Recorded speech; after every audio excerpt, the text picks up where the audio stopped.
Bak. Nereye gitmiş yine? Bak bak bak bak. Nasıl Mahru, kimsin sen? Şeyma Subaşı mısın? Acun'un karısı mısın? Nasıl gezeyim bu kadar, bilmiyorum ki ben ya. Tabii. Buldu zengin kocayı. Sonra boşadı kocayı. Tazminatı da aldı.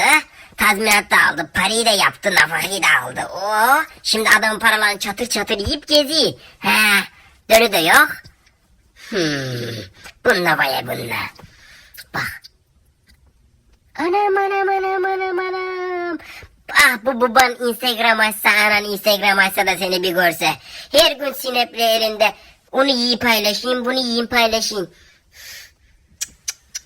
Sende karı olacak hiç göz yok. Bakayım da yok yok. Anam.